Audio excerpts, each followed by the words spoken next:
స్వామి పేరును మూలవరులను ఫోటోలు వాడి భద్రాద్రి పేరుతో విరాళాలు సేకరించిన వారిపై కఠిన చర్యలు తీసుకుంటామని భద్రాచలం శ్రీ సీతారామచంద్ర స్వామి వారి ఆలయ కార్యనిర్వహణాధికారి రమాదేవి తెలిపారు.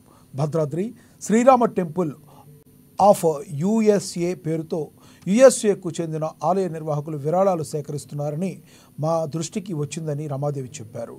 భద్రాద్రి శ్రీరామ టెంపుల్ యుఎస్ఏ పేరుతో కోట్ల రూపాయల విరాళాలు సేకరించారని వివరించారు. ప్రస్తుతం భద్రాద్రి పేరు వాడి విరాళాలు సేకరించిన Bhadradri Srirama temple of USA వారిపై కఠిన చర్యలు తీసుకుంటామన్నారు.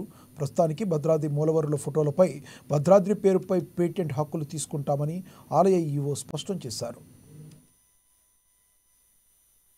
మరి మీరు డబ్బులు ఎందుకు తీసుకుంటున్నారంటే మరి పేరు పెట్టుకొని చేస్తున్నారు, మరి డబ్బులు ఎందుకు అంటే వారు ఏమంటున్నారంటే మరి మీకు కన్స్ట్రక్షన్ చేయడానికి మాకు చాలా ఖర్చులు అవుతాయి కదా, మరి మేము అందుకే ఇవి కలెక్ట్ చేస్తున్నాము అంటే దానికి మాకు సంబంధం లేదు. ఈ సీతారామచంద్ర స్వామి వారికి ఇటువంటి ఖగోళ యాత్ర కానీ భద్రాచలం కాకుండా ఇంకెక్కడ ఉన్నా కూడా భద్రాద్రి రామ అనే పేరుతో దేవాలయాలు శ్రీరామ భద్రాద్రి శ్రీరామ అనే దేవాలయాలు ఎటువంటి మన దేవస్థానానికి సంబంధం లేదని క్లారిటీ ఇవ్వడం కోసం మేము ఇది ఆర్గనైజ్ చేయడం జరిగింది.